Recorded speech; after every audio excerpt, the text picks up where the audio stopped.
안녕하십니까. 새롭게 하소서 김학중 목사입니다. 안녕하세요. 정나온입니다. 나온 씨 영국의 문인협회에서 네. 세상에서 가장 아름다운 단어들을 뽑았대요. 네. 그런데 그중에서 1위가 뭐가 나왔을 것 같아요? 저 맞출 수 있을 것 같아요. 네. 행복, 행복, 사랑, 사랑, 기쁨. 기쁨. 맞았나요? 네. 순위 안에는 다 들어있는 단어인데 네. 1위는 엄마라는 단어였대요. 아, 엄마. 네. 네. 그러니까 많은 단어가 있지만 가장 사람들에게 그립고 좋은 단어가 이제 엄마라는 단어였다는 거죠. 네. 어떤 단어를 개인적으로 더 좋아하세요? 저는요, 도전, 네. 극복, 승리. 이렇게 반전이 있는 단어들을 좋아해요. 이런 단어들에는 땀과 노력이 그대로 고스란히 담겨 있어서 맞아요. 함부로 대할 수가 없을 것 같거든요. 그러면 오늘 기다려지겠네요. 오늘 출연하실 분이요. 방금 전에 나온 씨가 얘기한 그런 단어들을 인생 속에 고스란히 가지고 계신 분이 오늘 출연하십니다. 네. 어떤 분일지 화면을 통해서 만나보겠습니다. 외발이 보호망으로 이름을 날리며 어깨를 흔들고 명강사로 젊은이들에게 희망을 전한 외발이 보험왕 조용모. 불미스러운 사고의 아픔을 안고 따가운 시선과 편견에 맞서 승리한 인생 역전 감동 실화. 여기서 끝이 아니다. 이제는 하나님의 부르심에 순종해 목회의 현장 가운데 있는 목사 조용모. 역전에 역전이 계속되는 그의 인생 이야기가 지금 시작됩니다. 네, 오늘의 주인공 조용모 목사님 나오셨습니다. 어서 오세요. 네, 반갑습니다. 네. 네, 조용모입니다. 네, 네. 안녕하세요. 시청자 여러분들께 예. 조용모 목사님 자기소개 인사 좀 부탁드릴게요. 네, 저는 일산에 있는 그 쉼터교회 담임 목사 조용모입니다. 네. 네. 아니, 연세는 좀 드셨는데, 예. 목사 안수를 받은 지 6개월 정도. 아니, 제가 지금 9개월 차입니다. 9개월. 죄송합니다. 네, 9개월. 네. 네. 9개월 이제 되신 신참 목사님이시잖아요. 그렇습니다. 네. 네. 늦은 나이에 이제 목사님이 되셨는데, 어떻게 이제 와서 목사님 되시는지 그 과정이 좀 궁금합니다.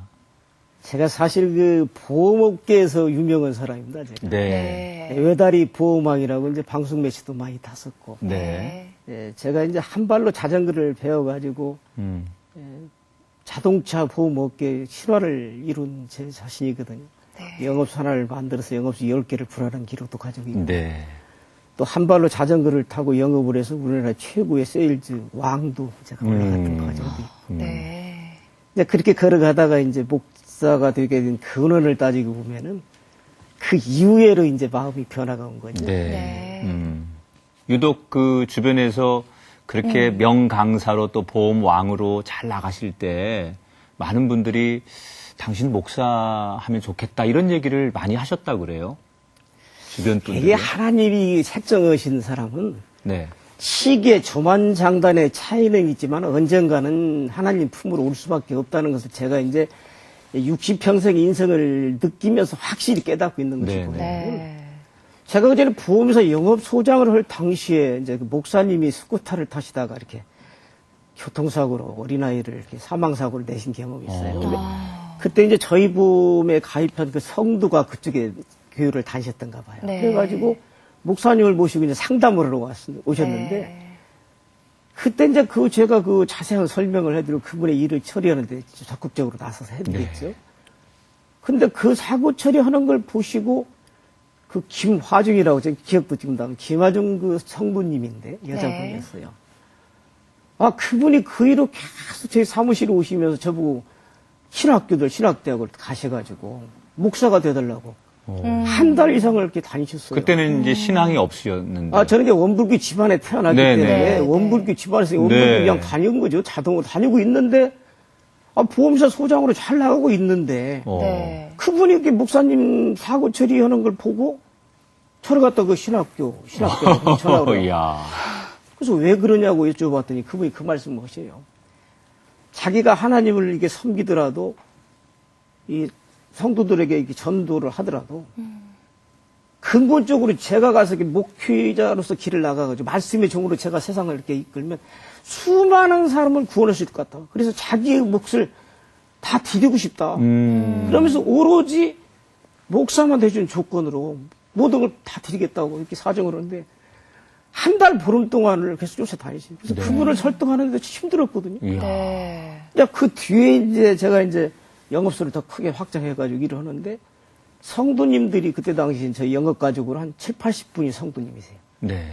아침 조회사를 매일 제가 이렇게 하게 되는데 그분들이 오셔서 하는 말씀이 뭐라고 하냐면 목사님 설교보다 우리 소장님이 조회사가 더 좋다. 이래서 조회를 참석한다. 이러시더니 어느 날 제 생일날에 지금도 가지고 있으면 라이프 성교, 그랜드 성교 그 가죽 지갑에 가죽에 들어있잖아요. 네네. 성경책을 성경책을 2권을 선물했어요. 네. 그래서 그걸 갖다가 서재에다가 20년 동안을 놔두고 안 받지 않습니까? 네. 근데 그때 제가 이제 부업에서 일지 명장이 되다 보니까 이제 강의가 세도해서 네. 이제 강사로, 명강사로 뛰어다니는데 그 강의가 끝나고 나면은 그 들으신 분 중에 어디 교회 목사님이시냐. 아직 교회는 무사하고 목사 문학회도 안 갔는데. 이상하게 자꾸 목사님과 연관이 어디 교회 목사님이시냐. 되는군요. 그러면 그냥 표면적게 예 하고 거기 가서 설교 듣고 싶다고. 어디든지 가고 싶다고. 막 이렇게 얘기를 하실 때 예. 그냥 돌아서고. 근데 결정적인 순간이 온 것은 저 전라남도 목포에 가서 삼성화재라는 회사에 한 500명의 직원을 모셔놓고 이제 강의를 했는데 제 앞에서 한 5m 정도 앉으신 한 남자분이 40몇 정도 보이세요. 제가 이 강의를 하고 있는 동안에 움직이도 못해요. 완전 굳어져가지고. 강의가 끝나고 났는데 그분이 저보고 식사를 좀 하시면 어떻게 점심때쯤 됐는데 네. 그분이 바로 그 지역 단장이시더라고요. 그분이 저와 같이 식사를 하기 위해서 이제 저희 직원하고 이제 앉았는데 그 얘기를 하시는 거예요.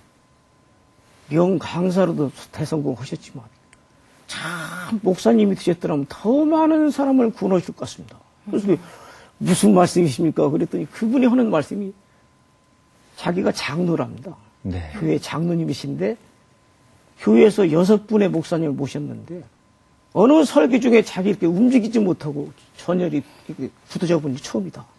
이런 말씀을 하시면서 참 목사님이 되셨더라면 더 많은 분을 구원했을 것 같은데요. 그렇게 헤어져서 오면서 그때 우리 직원하고 같이 직원이 운전을 차를 제 타고 오면서 왜 사람들이 날 보고 목사님이냐고 목사님 그러냐. 야 목사의 길이 어떤 길인데 그 힘든 길이라고 들었는데 한번 가볼까? 그럴 마음이 조금 이제 움직이기 그때 하도 사람들이 그랬으니까. 그랬는데 이제 오다가 사당동을 지나오게 됐어요. 네. 네. 그래도 그냥 그 학교를 그냥 갔습니다. 제가 가가지고 이두엽 처장이라는 분을 만나가지고 얘기를 했더니 이렇게 보시더니 너무 유명하신 분이라 저희가 모시기가 좀 그렇다고 그래요. 아무것도 모른다. 저 하얀 도화지 하나 가지고 올게요. 이제 저는 질문도 안 하랍니다.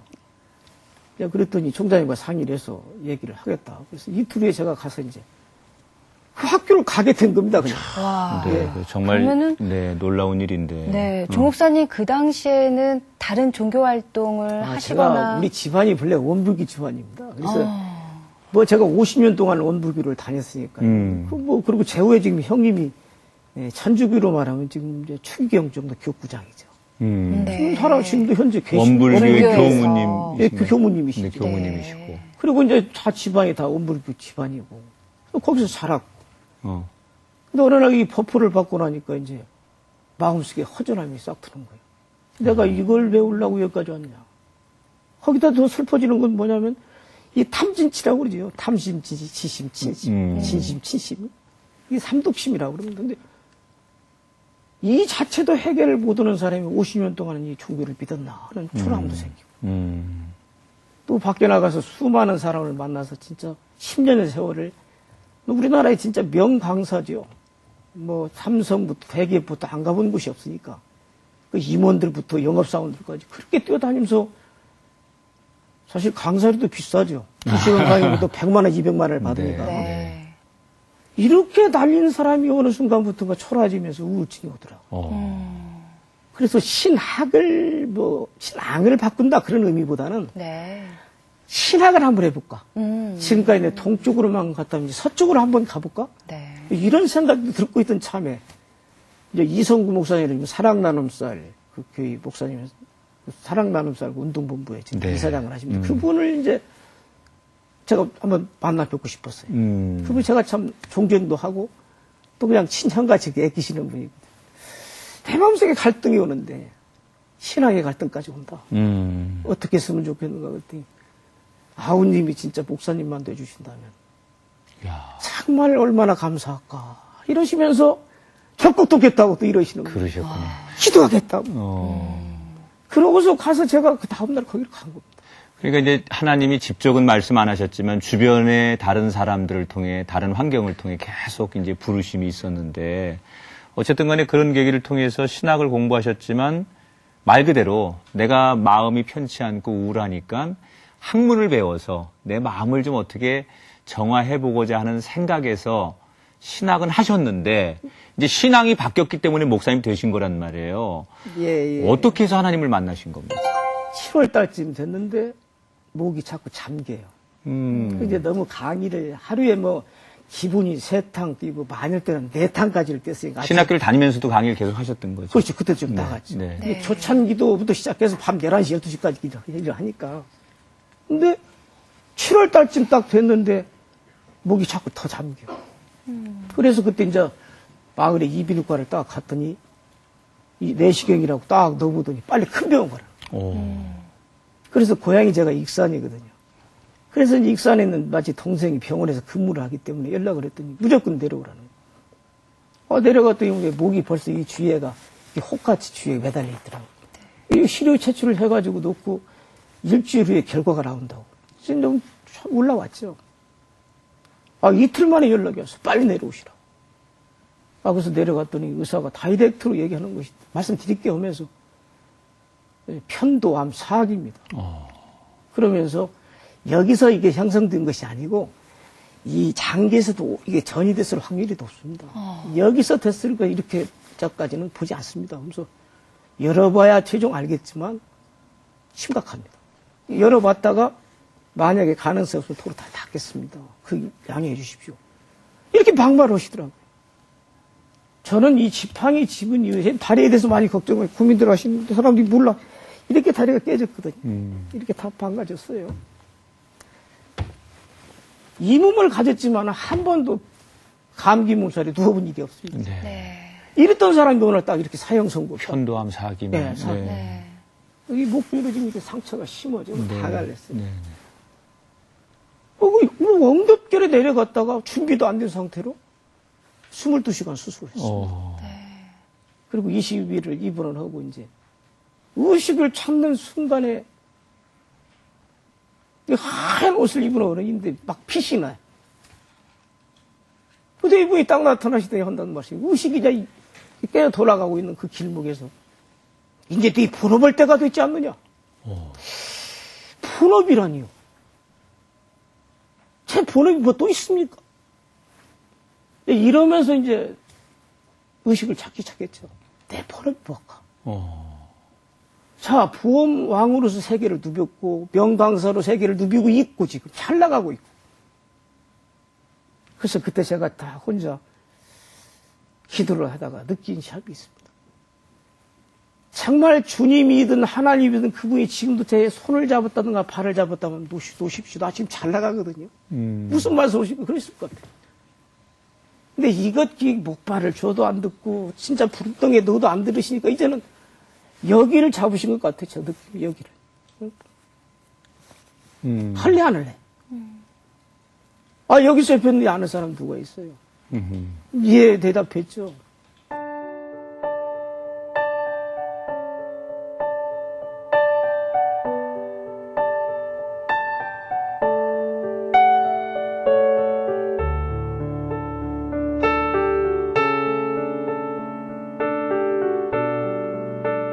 조금 전에 보여주신 다리가 장애를 가지고 계세요.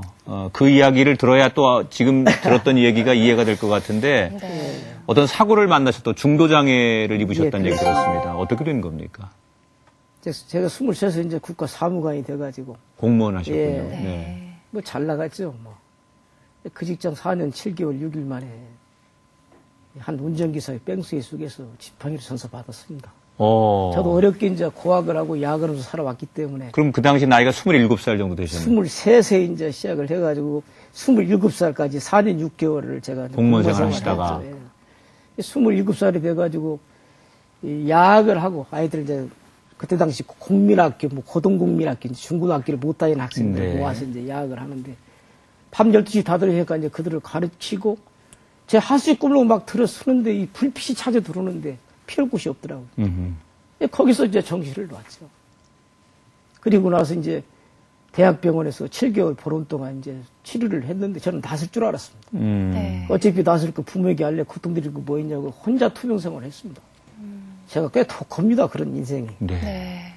그리고 났는데 의사가 평생 지팡이를 짚어야겠다는 소리를 할 때 참 기가 막히더라고요. 이야. 그래서 이제 또 제가 다니던 직장을 갔더니 벌써 권고사직 처리를 했더라고요. 제가 지팡이를 짚고는 그 업무를 수행할 수 없는 그런 직책이었기 때문에 그래서 한순간에 그냥 다리 잃고 직장 잃고 이제 27살의 청년으로서 이제 세상을 이제 버리게 되는 세상에서 버림을 받은 것이 되죠. 그럼 그 당시에 그 뺑소니 범인은 결국 못 잡으셨어요? 예, 나중에 한 14년이 흐른데 잡았습니다만은 그 친구도 역시 이 세상에 죄짓고 살기는 어려운 세상인가 싶어지더라고요. 나중에 14년이 지나서. 그 알코올 중독자가 돼가지고 전라남도 목포 쪽에 사는데 애기 둘하고 사는데 참 비참하게 살고 있고 애기 둘도 참 형상이 말이 아니고 제가 이 목파를 집은 이후로 제가 서울에서 넉마를 2년 8개월 했습니다. 하루에 소주 6병을 제가 바로 이렇게 주식이었고 영등포역 대합실과 그 지하들을 누비면서 제가 살았어요. 집에다는 서울에 이제 미국에 연수 받으러 갔다 거짓말하고 27살 때 사고 이후에요. 그때부터 이제 어머니에게 용돈도 보내드리고 그러면서도 한 달도 제가 용돈을 걸은 날이 없습니다. 이렇게 살면서 지내다가 어느 날 이제 하천길을 가다 발을 헛디뎌가지고 보건소로 갔는데 살려달라고. 그때 이제 이 더러운 물을 제가 마셨던지 이질설사를 하는데 막 혈액변을 눕더라고요. 그때 그 보건소 직원이 저를 보고 하시는 말씀이 저승사자는 뭐든지 모르고서 저런 것들 안 들여가고 다 방학했나 유학 갔나 이런 말씀을 하실 때 이런 의자도 앉지 못하고 바닥에 앉으라. 제 몰골이 얼마나 형사에 그랬으면 그랬겠습니까만 일주일 치료를 받고 사실 제가 이제 고향을 내려가게 됐는데 이 완행열차를 타고 가는데 정말 맨정신에 못 가겠더라고요. 소주 몇 병 마셔가면서 고향을 내려가고 그 포장마차에 가서 밤 12시 다 되듯이 늦은 시간까지 이제 소주를 마시고 집에 가 대문을 두드렸더니 어머니 나오시자마자 기절하시고 형제들은 이제 저를 보고 입을 다물고 못하고 그게 밖에 나갔더니 누구 집 둘째 아들 버렸다고 혀를 차는 소리가 이 고막이 찢어지는 것 같더라고요. 식구들도 이제 저를 보면 웃다가 웃음이 그치는 거예요. 이게 가족과도 이제 멀어지다 보니까 괴팍해지고. 그렇지, 이제 골방 속에 들어가서 하루 종일 하는 게 뭐냐면 벽에다가 이 두꺼운 판잔 하나 붙이고 사람이 상바지를 그래서 거기다 붙이고 대장간에 가서 이 표창 10개를 만들어 가지고 와서 하루에 1000번 만번 이 표창 던지기를 하는 겁니다. 제일 먼저 양쪽 눈에 2개를 받고 나머지 8개를 심장부에 박는 연습을 하는 거죠. 누구를 가상해서 그러신 겁니까? 저를 이렇게 만든 놈을 잡으면 그 뺑소니 네, 내가 그 자식을 죽이고 당당히 살인자로서 법정에 서겠다는 분노 속에서 하는 거죠. 얼마나 한이 맺혀서 그 일을 하다 보니 어느 날부터인가는 뒤로 돌아서면서 던져도 한 구멍에 10개가 다 박히더라고요. 저는 그때 인간의 참 무한한 가능성을 볼 수가 있었습니다. 여러분들 공마단에 가시면 그 공굴리는 붓이나 진짜 그릇 던지는 분들 잘 아시잖아요. 그러면. 얼마나 정말 올곧하면 미치면 그러겠습니까? 근데 그렇게 해가지고 나갈 때는 표창을 딱 감고 나가는 거예요. 혹시라도 만나면 죽으면. 그런데 그분을 딱 부딪혔는데 이 알코올 중독자가 돼가지고 그 애기를 늘 괴롭히는데 애기들을 멍한 짓 없어 애기들이. 그래서 표창을 바다에 던지고 사는 날까지 사람답게 살다 가라. 그런 이제 14년 뒤에 그 사람을 만나기까지는 그 안에 얼마나 많은 원망과 좌절과 본인의 분노 이런 것 때문에 젊은 인생을 네. 또 주변의 가족들 모두를 힘들게 하고 원치 않는 사고 때문에 고통을 당하셨는데 네. 이 집에 내려간 뒤로는 가족들과 얘기도 없을 뿐더러 이제 방에 딱 들어가서 골방에 문 잠그고 이렇게 하는 짓이 이제 그 표창 던지기 위해는 하는 게 없어요. 이게 사람을 태어나 사람을 죽게 했다는 분노 속에 살다 보니까 그럼요. 내가 못 견디잖아요. 그러니까 이제 밤 12시경 되면 이제 군복, 그 시부리 잠바라고 왜 포켓 뜯어서 붙는 있지 않습니까? 그걸 하나 걸치고 나가는데 그 포켓들은 항상 그 스텐 국그릇 하나가 들어있어요. 그게 바로 소주잔입니다. 그걸 걸치고 나가서 지금도 그게 나오는지 모르겠습니다. 구멍가게에 가서 소주 4홉들이 2병을 사고 그 뽀빠인가 라면따인가 10원인가 30원에 있었는데 그걸 하나 사가지고 저희 집에서 한 200m 정도를 가면 김해 김씨 그 공덕묘지 선산이 있어요. 밤 12시 다 된 시간에 거기에 앉아가지고 이 수냉 국물에다 소주를 따라 마시고 첫 잔을 마실 때는 저렇게 만든 놈에 대한 저주와 분노로 한 잔 마시고 두 번째 잔을 마실 때는 이 세상의 슬픔은 나 하나로 끝났으면 좋겠다는 기도를 하면서 마시고 마지막 세 번째 잔을 마실 때는 제발 빨리 죽게 해주라. 정말 숨 쉬는 거 주셔도 거치상 싫었다. 마시고 나면 술이 취하죠.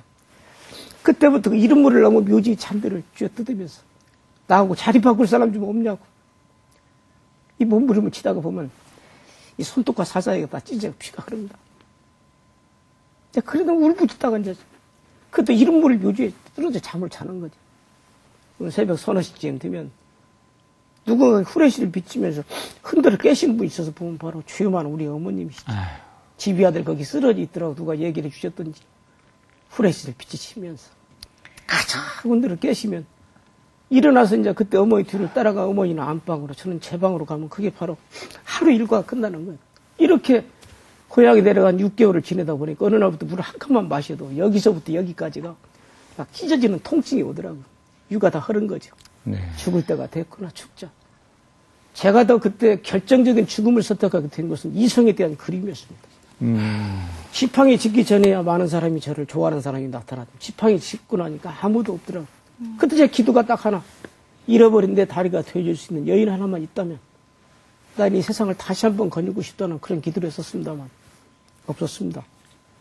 그래서 결론적으로 사랑의 여신마저 버린 놈도 살만한 가치가 보이냐 죽자. 그래서 그때부터 약국에 다니면서 잠이 안 와서 그럽니다. 수면제 하나만 주십시오. 두 알만 주십시오. 그때는 수면제 세코날인가 뭐 그런 아주 80사를 모아가지고 디데이를 잡아서 한 입에 털어놓고 이제 그 유서라는 걸 쓰기 시작하는데 제일 먼저 제 형과 두 동생에게 제목까지 그 효도되라는 말씀을 드렸고 두 번째로 어머니 아버지 불주소생 자식으로 태어나 효도 한번 변변히 못하고 이 먼 길을 먼저 떠나게 됨을 용서해 주십시오.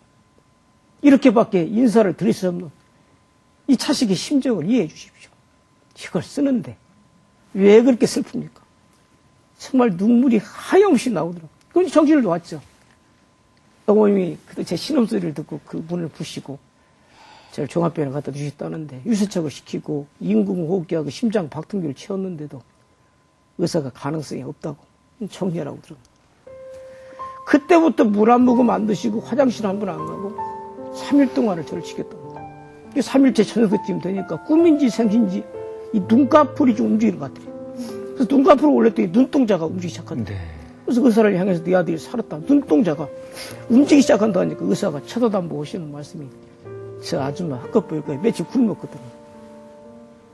일어나서 참 의사의 넥타이를 잡고 와서 봐라 내 아들 눈동자가 움직인다 하니까 그때서 쳐다보더니 기적이라는 말을 하면서 치료 시작하더라고요.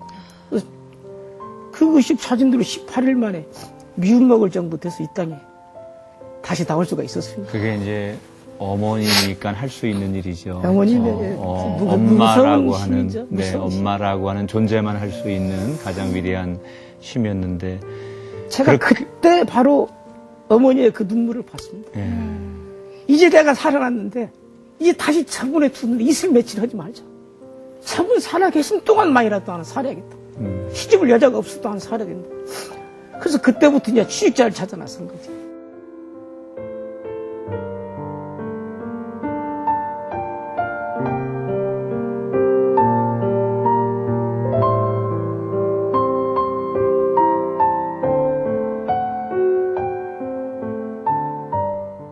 그런데 그 몸을 하고 그 상황에서 이미 망가진 인생을 누가 쉽게 받아주겠습니까? 예, 직장 생활 하겠다고 본인의 마음뿐이지 어떠셨습니까? 지금은 그래도 장애에 대한 편견이 많이 좋아졌죠. 그때 시절만은 장애인하면 참 사람도 아닙니다. 예. 제가 109군데를 서류를 냈습니다. 서류는 다 합격입니다. 이력서를. 예, 서류 심사는. 근데 면접만 가면 다 떨어뜨려요. 네.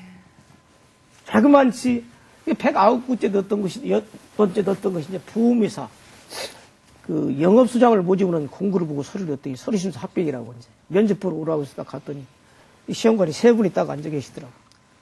703번을 붙이고 딱 들어갔더니 다리가 왜 그러냐고 교통사고입니다. 곧 낫습니까?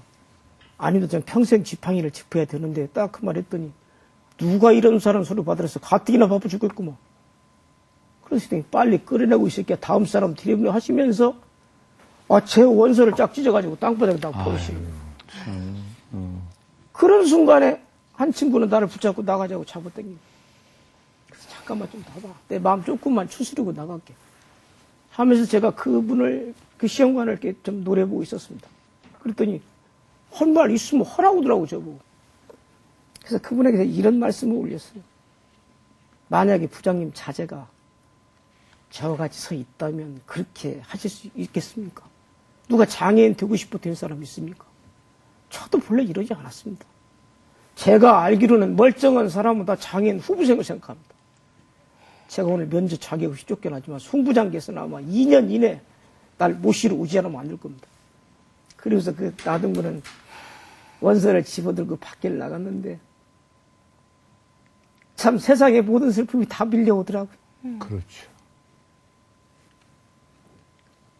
세상도 하늘도 참 알아주는지 진짜 비가 억수로 쏟아지는데 눈물인지 콧물인지 빗물인지 하염없이 울면서 그 터미널에 가가지고 고속버스 타고 내려가는데 그 터미널에 내려가지고 그 화장실 그 거울을 보니까 이 두 눈이 토끼 눈보다 더 빨갛더라고요. 네. 그날에 저는 살해됐습니다. 그래서 제가 바로 110번째로 도전한 것이 지금은 동부화재로 바뀌었습니다. 그때 당시에는 한국자동차보험이라는 그 보험회사의 보험 대리점을 제가 응시하게 돼가지고 시험을 합격해가지고 이제 제가 차린 거죠. 그것은 영업소를. 직접 이제 안 받아주니까 내가 차린 거군요. 그래고 한 건 끊는 대로 수당을 먹는 거죠. 네. 봉급을 받는 게 아니라. 그래가지고 아침 7시 반이면 도시락 2개를 싸가지고 이 자전거를 한 발로 배워서 너무 명한 50장과 4명한 50장을 바꾸겠다는 집념을 가지고 거리를 나가는 거예요. 하루에 5건의 보험을 해야겠다. 나가다 보면 다 보험 들었지 안 들은 사람 어디 있습니까? 그리고 목발짚고 딱 가니까 상해군인이나 그때 당시 장애인이 뭐 돌라고 이렇게 통장으로 온 줄 알고 다 사장도 없다고. 이런 길목에서 저는 오늘은 분명히 내가 먹구름에 살지만 하늘은 다시 나를 비춰줄 것이다. 네. 태양은 다시 비칠 것이다. 추후에 나는 이길 것이다. 그럼 단순하게 이렇게 뭐 영어만 공부한 게 아니라 손해사정인 라이선스라는 걸 땄습니다. 이게 사고 처리까지 난 직접 해요. 뭔가 차별화된 전략을 가지고. 네. 그리고 이제 화재보험이나 이런 걸 받더라도 어떻게 집이 지어진 뒤에 화재보험 받으라고 하면 늦습니다. 그리고 은행의 대출 창구에 누가 집을 짓기 위해서 건물을 짓기 위해서 대출을 청구했는가. 여기부터 찾아다니면서 그분을 미리 알아가지고 로비를 하고 쫓아다니는 거예요. 남들보다 몇 배로 열심히 하신 거죠. 또 새벽에 일찍 일어나서 세차를 검사를 맡으려면 세차를 하잖아요. 네. 그 세차장을 돌아다니면서 이렇게 영업을 하고 그분들의 명함을 나누죠. 그리고 사고가 났다면 뭐 12시든 1시든 어디든 제가 나가서 직접 경찰서가 됐든 현장에 나가서 뛰어다니니까 이 지팡이를 집었다는 것이 단점일 수도 있지만 장점일 수 있는 건 뭐냐면 표가 나잖아요. 네. 그렇죠. 기억이 오래 남죠. 네, 목발 집은 소장 저기 그렇죠, 나와 있더라, 그렇죠. 저거 나와 있더라. 네. 또 이 환자들이 제가 저희 집에 보험을 가입한 차가 가해자가 돼가지고 환자를 쳤을 경우에 대개 보험회사에서 이제 보상 직원만 가고 안 가잖아요. 제가 직접 거기를 가가지고 얼마나 아프십니까? 저도 교통사고 깨졌습니다. 그래서 그분들을 가서 위로하고 보상 받으실 때 연락하십시오. 최대로 모시겠습니다. 그리고 여기 병원이 마땅치 않으면 사람들이 가셔도 좋습니다. 그리고 처음에는 가해자 편을 온 줄 알았는데 얘기를 하다 보니까 자기 편이 되잖아요. 하프라도 더 애껴서 받아주려고 노력해주고 이러니까 사고는 가해자나 피해나 다 제 편이 되어가잖아요. 그러니까 어느 집안에 사고 나면 다 모이잖아요. 사고 나보니까 조영모 보험이 최고더라. 이렇게 소문이 나니까 그 집안들이 통째로 오는 그렇죠. 겁니다. 이러다 보니까 뭐 엄청나게 빌려드는 거죠. 그러다 보니까 정말 한 달에 수당으로 돈 1,000만 원 이상을 받을 수 있었으니까 그때 대박이죠. 이야, 네. 그게 몇 년 전이지? 그게 문 열어가지고 2년 8개월 정도 돼서 또 그런 세상을 만들어서 이게 그러다 보니까 말당 직원도 안 써주던 사람들이 과장을 주겠다, 대를 주겠다, 스커트가 오는데 그 의사가 오더라고요. 네. 나 눈에서 갈게. 전주 지점장이 전화를 했는데 혹시 송무부장 계시냐 했더니 있대요. 그분 내려와서 나에게 잘못했다고 한 번만 하면 내 눈에서 간다. 이 지점장이 그분에게 전화를 드리니까 때린 사람은 기억이 없더래요. 그렇죠. 기억 못. 맞은 놈만 기억하는 게 이 세상 이치더만. 한참 설명해가 그때서 그 사람 안 죽었냐 그러더래요. 죽기가 뭡니까 지금 펄펄 날아다니는데 그 사람 모셔오려고 그랬더니 송 부장님 내려와서 잘못했다고 한 번만 하면 온답니다. 그러니까. 이게 셀러리맨이 피해잖아요. 말 안 들으면 끼기죠. 그분이 내려와서 우리 사무실 옆에 다방에 앉아 계신데 제가 갔어요. 혹시 저 아시겠습니까? 그랬더니 벌떡 일어나더니 90도는 고개를 숙이면서 그렇게 아프실지 몰랐습니다. 죽을 죄를 졌습니다. 그래서 손을 딱 잡고 고맙습니다. 그랬더니 왜 자기 보고 고맙다는 얘기는 그때 받아줬으면 말단 직원일 건데 안 받아주는 바람에 과장들이 있었으니까 돈도 좀 벌었고 네. 앞으로 잘 모시겠습니다. 오기를 갖게. 네, 이렇게 해서 그 회사에 가가지고 입사 8년 만에 최단기간 차장이라는 자리를 붙이고 있었습니다.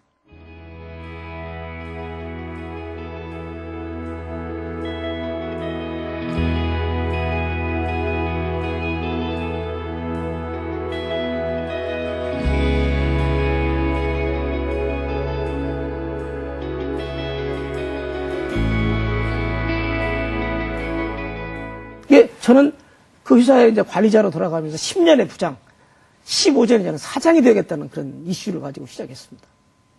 그래서 그때 다 영업 싫다고는 그 영업을 저는 손들었어요. 네. 내가 영업수장 나 시켜주라. 다른 사람들은 그때 당시에 뭐 다 찬바람 다니면서 뛰어다니면서 내가 왜 영업소 직원 증원해야 되고 업종 묻으면 내 생돈 밀어내야 되고 왜 하냐 이런 시절인데 제가 손들고 나갔어요. 나가가지고 영업소 하나 만들어가지고 6년 만에 영업소 8개를 분할하고 마지막 나오면서 10개를 쪼갰죠. 이게 업계 기록입니다. 이렇게 하면서 8년에 차장이 됐는데 이제 부장들기가 2년밖에 안 남았더라고요. 그래서 그때 지점장을 손드는데 대표이사가 바뀌어. 네. 제가 대한생명의 전무가 저희 회사 사장으로 딱 오셨는데 그분의 껍질만 평가해요. 너는 교육이나 하라. 근데 교육이 싫은 건 아닙니다. 교육은 잘해도 표시가 안 나잖아요. 그러니까 갑자기 이제 보직이 바뀐 네. 거고요. 그러니까. 이게 이제 영업소장은 차장 이상 할 수가 없으니까. 네. 지점장, 그래도 지점장을 해야 되니까. 이제 바뀌어갖고. 그래서 그 지점장을 손드는데 안 시켜. 그래서 이제 3개월 동안 교육을 하고 있는데 마치 사장님이 우리 본부를 순시하는 계기가 됐어요. 그래서 저 이제 관리 담당 이사님에게 부탁을 드렸지. 이번에 사장님 오시면 나 지점장 한번 시켜달라고 좀 해주십시오. 그랬더니, 알았다고 하더니 호텔에서 회식을, 이제 회의가 끝나고 호텔에 회식을 하는데 얘기를 하시더라고요.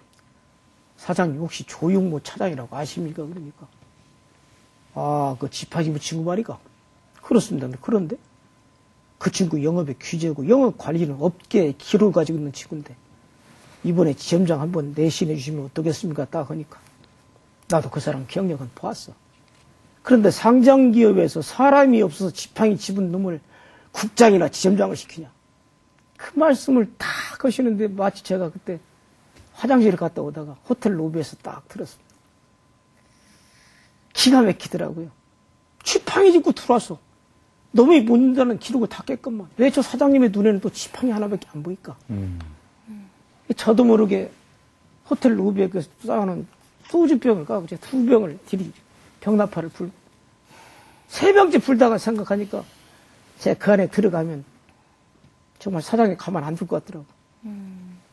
그래서 그 술을 마신 놈이 차를 몰고 혼자 찰찰찰찰 차저리 울면서 집을 향해 오는데 중간쯤 왔는데 우리 어머님이 떠오르시더라고요.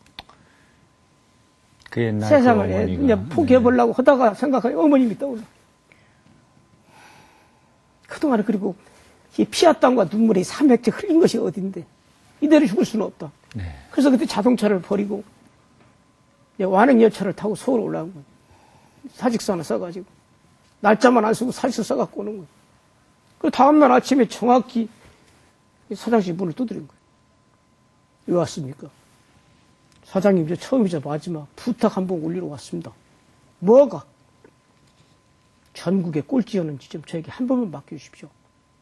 제가 1등을 못 만들면 죽어서 제가 돼서 나오겠습니다. 그랬더니 당신같이 교육자 시킬 사람이 어디 있는데 한 3년 더 해.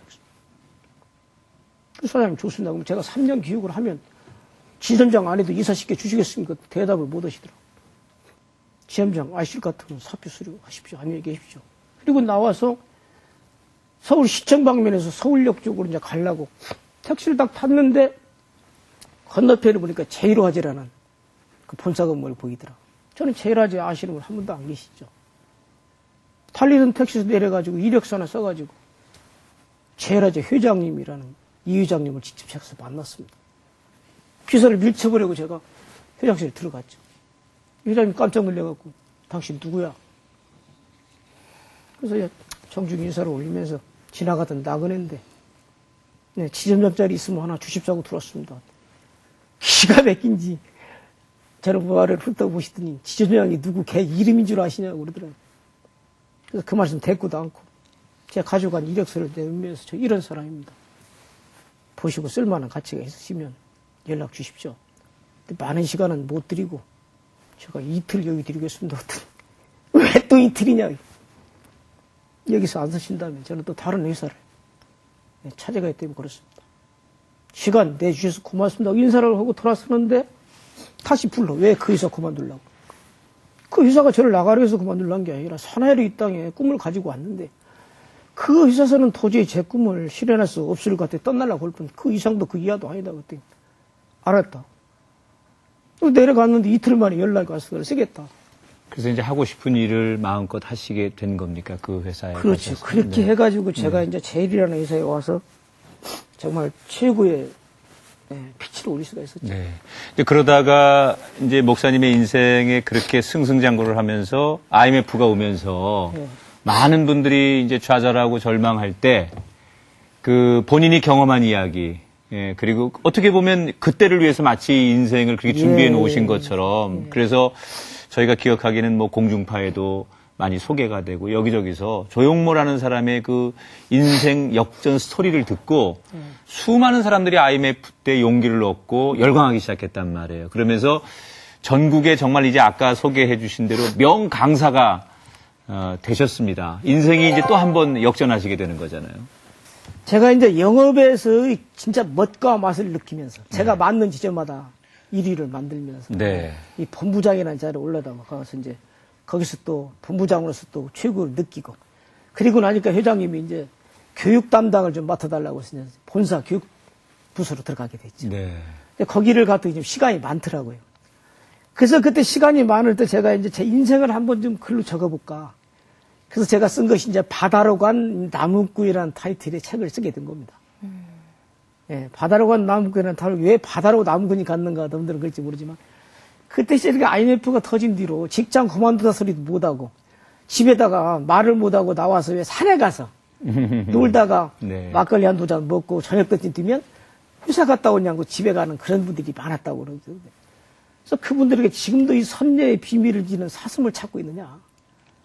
이 바다에 뛰어들어라. 얘 네가 뛰어들 차례다. 예, 저는 그래서 바다로 간 나무꾼. 언제까지 하늘의 선녀의 옷을 감춰주는 비밀을 가진 사슴을 찾고 있느냐. 나와라. 오늘 현실에 뛰어들어라. 얘 네가 뛰어들 현실이다. 그런 의미를 제가 주장하고 싶어서 이 바다로 간 나무꾼이라는 타이틀의 책을 썼는데 네. 그 책을 제가 2001년도에 냈는데 2001년도 10월 5일자 그 중앙일보 그것도 문화면도 아닌 사회면 톱기사에 그 외다리 보호망이라는 타이틀로 해서 득표된 겁니다. 네. 그러다 보니까 이제 뭐 KBS 이것이 인생이다. 또 뭐 MBC 느낌표 박경림의 뭐 길거리 특강 뭐 SBS 인생 대역전 막 이런 프로들이 오면서 뒤집어지는데 방송 이 매체를 타기 전에는 2시간 강의면 60만 원 주시더라고. 방송에 이게 나니까 뭐 100만 원이고 200만 원이고 막 시간만 내달라는데 뭐.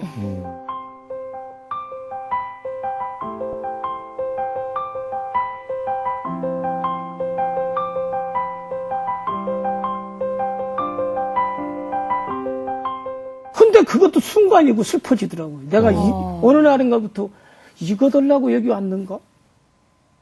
돈 자체도 의미가 없고요. 나는 지금 뭐 어디로 지금 내가 어디서 어디로 흘러가고 있는가? 박수 소리는 듣는데 돌아서면서 슬퍼지는 거죠. 혼자 방에 있기 시작하고 누군가 대화가 끊어지고 혼자 있으면 저도 모르게 눈물이 좀 흐르고 그러면서 공허한 세계가 자꾸 싹 트고 이 강의도 나가기 싫어져. 그런 제 원불교에서 이 법포를 딱 받고 나니까 더 멍해지는 거예요. 바로 그때. 그때 이제 바로 이제 하나님의 시기가 온 것 같습니다. 이게 너는 여기까지만 이 세상을 뛰어라는 말씀의 명이 시작됐지 않나 싶어지고요. 이제 심장을 다시 모아보니까 그때가 그 시기 같은 게 잘 나가는 시기잖아요. 네. 남들 같으면 춤추는 시기인데 저는 그 시기에 의미가 없더라고요. 그리고 이 돈을 벌면서 저는 또 무엇을 하나 봤냐면 내가 이걸 다 쓰면은 이거 나한테 얼마 안 줄 것 같은 생각이 들더라고요. 예, 제가 본 게 확실히 느낀 게 있어요. 네. 아이들이 태어나면은 젖이 나오잖아요. 엄마 젖이 나오잖아요. 철록이라고 제가 생각했습니다. 하늘에서 주는 복이다. 근데 아이들이 욕심이 생깁니다. 이거 내 거, 이거 네 거, 이거 엄마 거, 이거 내 거 할 때 그때부터 이 젖이 마르는 걸 봤어요. 그래서 내가 혼자 쓰겠다고 욕심을 가지면 안 줄 것 같다. 이것도 채워지고 난 뒤에 부으면 부을수록 없어지잖아요. 이게 저는 그래서 생각을 했어요. 그래서 나오는 대로 그냥 나눠주고 살았어요. 그냥 여한없이 줬습니다. 네. 내 주위 사람들에게 편하게 줬어요. 받을 생각도 기억도 한 것도 없어요. 그때 제가 좀 옆에 있었어요. 서로 재밌죠. 서로 재밌죠. 진짜 무사 얘기했다가 더 재밌죠. 네. 네. 그렇게 인생에 있어서는 다시 한번 이제 전성기를 맞았지만 마음의 공허함 그리고 본인이 가지고 있었던 원불교에서의 그런 종교적 허무함 이런 것들이 있었을 때 앞에 말씀하신 대로 이상하게 주변에서 계속 그런 사람들을 통해 하나님의 부르심이 있었고 그리고 이제 신학을 공부하시고 목사님이 되셨는데 근데 이제 또 처가 쪽도 네. 지금 장모님이 권사십니다. 네. 그리고 이제 저를 이렇게 또 중매를 한 친구도 제가 가르친 제자인데 그 네. 친구도 수원에서 이제 목회의 길을 가다가 이제 신장 암이 좀 생겨가지고 하늘나라로 먼저 떠난 제 처남이 하나 있습니다. 네. 이게 다 그 집안인데 특히 그 장모님 입장에서 이제 오직 제가 이 길을 갔으면은 그 기도를 쉬지 않고 하셨다고 그럽니다. 그러니까 이제 본인만 빼놓고 주변에서는 기도하는 분이 많았던 거죠. 그러니 네. 제가 견뎌내겠습니까? 제가 무슨 힘으로 하나님 힘을 견뎌내겠습니까? 이제야 이제 알 것 같죠. 알다 뿐입니다. 죽을 죄를 졌습니다. 말 그대로. 참, 그렇게 인생의 많은 이제 험난한 파도를 넘어오셨는데, 옛날엔 파도가 두려웠다면 이제는 파도를 타는 법을 아셨기 때문에 그 파도가 무섭지 않고 또 인생의 고난의 파도를 만난 분들에게 하실 말이 참 많을 거라 생각이 들어요. 그래서 명강사도 되셨고, 하나님이 세상의 명강사가 아니라 영적인 명강사가 되라고 이제 뒤늦게 목사로 부르셨는데, 예. 오늘 CBS 새롭게 하소서 나오신 김에 지금 우리 주변에는 조영모 목사님처럼 그렇게 인생의 파도 앞에서 두려워하고 죽음을 생각하고 절망하는 수많은 사람들이 있습니다. 네. 그런 분들에게 꼭 하고 싶은 얘기 한마디만 남겨주시죠. 저는 어떤 기회가 되신다면 진짜 지금 우리 대한민국이 아니라 세계에 거주하는 우리 성도님들을 기회도 안 돼 좀 만나 뵙고 진짜 하나님의 살아 역사하시는 모습을 저는 직접 그분들과 같이 공유하고 싶습니다. 네. 그래서 어느 곳에서 만나시는 분들하고도 진짜 격이 없는 대화를 나누면서 그분들의 문제점을 해결해 드리고 싶습니다. 의심이 나면 날수록 더 한번 믿어보시고 오직 올라오고 한번 매달려 보시라고. 이 땅에 태어나서 한 번쯤 진짜 하나님을 미쳐보시라고. 제가 50년 광야에 헛세상 살았습니다. 예, 되돌아볼수록 좀 더 일찍 왔었더라면 하면서도 이것도 또한 어쨌든 하나님의 뜻이라고 저는 받아들이고 있습니다. 그래서 아무리 후회는 늦게 해도 빠르고 시작은 아무리 늦어도 또 빠르다는 말씀을 기억합니다만 앞으로 기회가 닿으신다면 어느 성도님들은 어느 교회든 저를 참 초청해 주신다면 가서 그분들과 같이 진짜 하나님 나라를 한번 확실하게 그려가지고 같이 공유하고 싶은 마음. 예. 네. 이상입니다. 오늘 많은 분들에게 위로가 됐을 것 같아요. 네, 네. 조영모 목사님의 앞으로의 기도 제목 함께 나누고 싶네요. 오직 예수, 하나님과 네. 정말 그 그분이 이제는 나가라게도 절대 나는 나갈 수 없는 그럴 것 같아요. 정말 아들로서 신실한 아들로서 정말 올곧은 종으로서 네. 살다 가렵니다. 네. 지금도 제가 병마에 아직도 3년이 좀 덜 됐습니다만은 암치료 시작한 지가 네. 그 자체 아무 두렵지 않습니다. 절대전능하신 무소부지하신 이런 네. 아버지가 계신데 여러분 얼마나 행복하십니까? 무엇이 두렵습니까? 신의 아들은 머지않아 신이 되는 것입니다. 문제는 아직 날개와 깃털이 아직 덜 났을 뿐이라는 사실이거든요. 이 세상 한번 단단히 매달려 보십시오. 예. 네. 간절한 기도 올리겠습니다. 예. 네. 제 기도입니다. 네. 조용모 목사님의 그런 삶에 살아있는 이야기. 누구나 다 경험하는 게 똑같을 수는 없지만 누군가가 경험한 이야기를 통해서 하나님의 살아계심을 우리가 볼 수 있다는 것. 그것이 간증의 큰 특징인데 우리 조용모 목사님을 보면서 많은 분들이 정말 용기를 얻고 또 도전을 갖고 그리고 나도 할 수 있다. 이런 자신감을 갖는 그런 축복된 시간이 아니었을까 생각합니다. 목사님도 건강하시고요. 그리고, 이전에 날렸던 명성과는 비교할 수 없는 하늘의 그 큰 상급을 향하여 마지막 인생 더 멋지게, 걸어가시는 귀한 분 되길 저희도 축복하고 응원하겠습니다. 네, 할렐루야. 네, 네. 오늘 함께 해주셔서 고맙습니다. 감사합니다. 네. 세상의 부와 명예, 비교할 수 없는 가치가 있다면 바로 하나님의 자녀가 됐다는 사실을 아는 게 아닐까 싶습니다. 하나님의 자녀가 됐다는 기쁨을 가득 안고 살아가시는 조용모 목사님처럼 우리들도 그 기쁨을 온전히 누리는 한 주가 되길 바랍니다. 네. 세상에 조개가 많이 있지만 다 진주를 품는 건 아니라고 합니다. 많은 혹독한 시간들 그리고 고난의 세월들을 이겨낸 조개만이 아름다운 진주를 품을 수 있듯이 하나님 안에서 우리가 고난과 역경이 왜 남보다 나는 더 많을까 이렇게 생각이 되는 분일수록 값진 하나님 주시는 진주와 같은 축복을 소유할 날이 멀지 않았다는 것을 기억하시면서 그 고난 속에서 주시는 하나님의 큰 축복을 기대하고 소망하는 그런 아름다운 그리스도인이 되시기를 축복합니다. 새롭게 하셔서 저희는 다음 시간 다시 인사드리겠습니다. 고맙습니다. 프로그램에 참여하신 분들께는 행복의 샘에서 활 헛개수 세트를, 제이손 진공젓가락에서 제이손 수저 세트를, 명가 김에서 김 선물 세트를 드립니다.